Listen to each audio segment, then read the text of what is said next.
The mom of four has built a multi-billion-dollar empire by keeping her name in the media. But the one tactic that works best is high-profile relationships. Since people can't help but be overly invested in celebrity couples, Kim Kardashian's relationships are often short-lived and tend to be one-sided. But not only Kim's relationships, there have been countless men whose careers or personal lives suffered due to their association with the family. This is known as the Kardashian curse. In this video, we are going to look at the stories of men whose lives may have changed for the worse because of their relationship with Kim Kardashian. Starting with Ray J. Ray J was a teenage R&B sensation in 1997. When he was just 16 years old, his single Let It Go peaked at number 25 on the US Billboard Hot 100 after it appeared on the Set It Off soundtrack.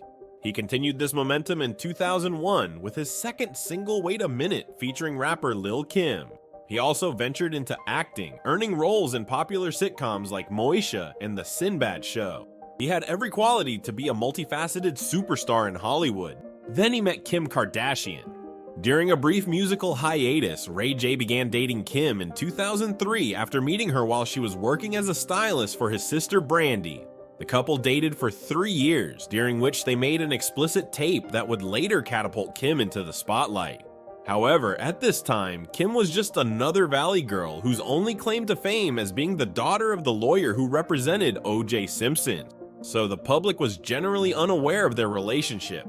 They separated sometime in 2006, and Ray J continued seeing the success of his recently released third studio album titled Radiation, featuring his most iconic single, One Wish. But it was after their breakup when things got bad for Ray J and great for Kim. Kim began working as a stylist for her childhood friend Paris Hilton, frequently accompanying Paris to events and parties. Paris had a tape leak in 2004, conveniently at the same time her reality TV show The Simple Life first debuted. The tape and show combined launched Paris into fame. It just so happens that the Kardashian family had a reality TV show on the brink of release in 2007. Conveniently, in February of that year, the explicit tape of Ray J and Kim, made in 2003, titled Kim Kardashian Superstar, leaked onto the internet and garnered significant public interest and media attention. Kim filed a lawsuit against Vivid Entertainment for distributing the film, but this was all a part of the plan. Kim and her mother Kris took Paris Hilton's strategy and it worked flawlessly. Kim addressed the tape on the Tyra Banks show and insisted that she didn't want it out there. However, she dropped the lawsuit just 3 months earlier and settled for $5 million, giving Vivid permission to market and sell copies of the tape. Sales from the film reportedly generated nearly $1.5 million in revenue in the first 6 weeks. The controversy surrounding this tape was used to market season 1 of Keeping Up with the Kardashians. Episode 1 included a large segment about her tape and Kim's feelings about the leak. It was talked about heavily throughout season 1, and this show launched Kim into becoming a household name in Hollywood. But nobody knew this was calculated at the time, and Ray J looked like the bad guy for filming this material. He then tried to compete with Kim in the reality TV world with his dating show For the Love of Ray J, which lasted 2 seasons and averaged over 2 million viewers. Although on the surface this seemed like a win for Ray J, it really just made him look jealous and desperate to get back into the spotlight. Aside from appearing on various reality shows over the years, Ray J's legacy is mostly known today not as an early 2000s R&B star, but rather the guy who made a tape with Kim Kardashian.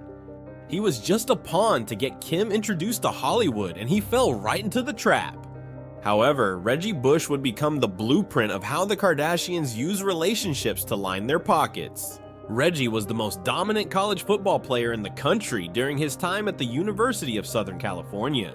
He was basically the first athlete to become a social media celebrity before he got to the big stage. Reggie's popularity and social media presence made him the perfect candidate to be Kim Kardashian's boyfriend. During that offseason, Reggie attended the 2007 ESPY Awards, where he was introduced to Kim through a mutual friend. They began dating shortly after, and their relationship was on full display and Keeping Up during season 2. In episode 9, Kim shoots a sexy calendar for Reggie, claiming it's for his eyes only. Even though there are TV cameras recording the entire shoot for millions of fans out at home. But then her mother Kris distributes the calendars for public sale. Obviously, this situation was scripted for TV. This was never going to be exclusive to Reggie, and they knew the calendar would be sold to the public. They just needed to fill out 30 minutes of television and twist the narrative. Men dating the Kardashians have to understand that nothing about their life is private, and their girlfriends will twist their real lives to fit the format of reality television. Reggie was a humble and quiet guy. This one paparazzi interaction alone, you could see how much Kim loved the spotlight and Reggie didn't. Reggie! Kim, Reggie! Kim, love you! For president. All right, cut the light off, remember? Reggie! What's up? Peace sign, dog! This type of attention, every time you try to go out to a restaurant, will wear down on someone. Reggie's brother chimed in on their relationship many years later. Do you ever wish that you were Kim Kardashian's brother-in-law? Never. I never really liked her, so. You didn't? No, not at all. Why not? No, she was too much. Kim and Reggie just seemed so in love, but one day, everything changed. Due to the demands of Reggie's football commitments and Kim's continued exponential success, the couple broke up for the first time in 2009, citing their desire to focus on their respective careers. Season 3 of Keeping Up documented their fallout and how Kim was dealing with the breakup. You look like a slob, to put it mildly, and this place is... Oh, what? I deserve to be a slob. Yeah, this is how people live when they're like really depressed. So maybe I'm really depressed. The entire rise and fall of their relationship was made for TV but never showed Reggie's side of the situation, which is crucial to protect the Kardashians' image. Cut out all the things that may make them look bad. In fact, they often try to make the men look like the weak ones. Reggie could not keep up with all of the failed brands that Kim was creating. The Kardashian card, the Kardashian color, a nail polish line with 14 different colors, and then there was Kim's Skechers Shape Up sneakers, in which advertisements claimed that the shoes would help people lose weight and strengthen and tone their butt, legs, and abdominal muscles. But because of the deceptive ads, Skechers had to pay a $40 million settlement after losing a class action lawsuit. And while Kim's brands and relationships were failing, the reality show writers needed storylines for season 4 of Keeping Up with the Kardashians. Luckily, Khloe Kardashian and Lamar Odom became official extremely fast. Seeing how successful Khloe and Lamar initially were inspired Kim to get a basketball husband for herself, Kris Humphries, which ended in Kris suing Kim for using him for publicity. Kris was highly regarded as a promising basketball prospect. In 2009, Kris began playing for the New Jersey Nets. Not too long after he met Kim through a mutual friend, Kim was photographed sitting courtside on multiple occasions at the Barclays Center. It was obvious the two were dating. They initially kept the status of their relationship a secret, but things escalated much quicker than we could have ever imagined. 7 months after meeting, Kris proposed to Kim. The massive and glamorous wedding caused a whopping $10 million, and the ceremony was filmed for the 4-hour special, Kim's Fairy Tale Wedding, which aired on television 2 months later. But Kim filed for divorce after just 72 days of marriage. Kim said, "I hope this marriage was forever, but sometimes things don't work out as planned," which makes you wonder what the plan was. While Kim seemed content with parting ways, Kris revealed his own statement that he was not done fighting for the relationship. "I love my wife and I'm devastated to learn she filed for divorce."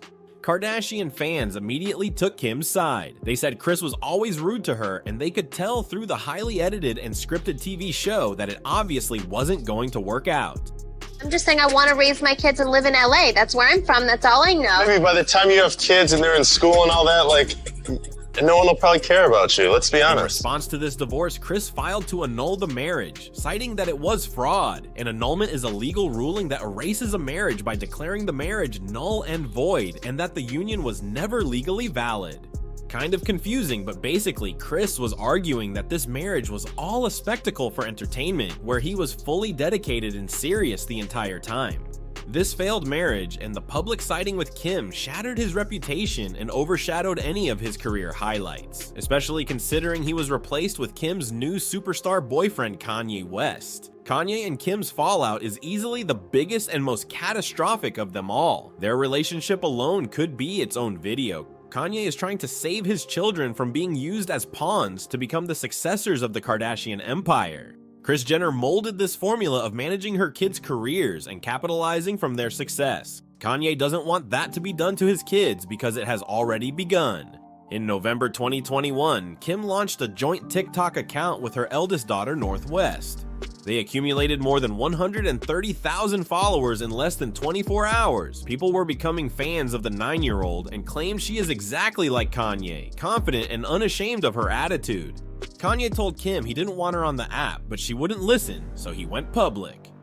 Hey everybody, I just got off the phone with Kim. I told her to stop antagonizing me with this TikTok thing. I said it's never again. I am her father. I know y'all don't respect fathers and the idea of family, and media tries to promote something. I said I am not allowing my daughter to be used by TikTok. It's completely understandable why a father does not want his child to use that app, but it's the frustration that Kanye omits and his very serious tone that makes people label him crazy and controlling. Kim disagreed and said Kanye was attacking her.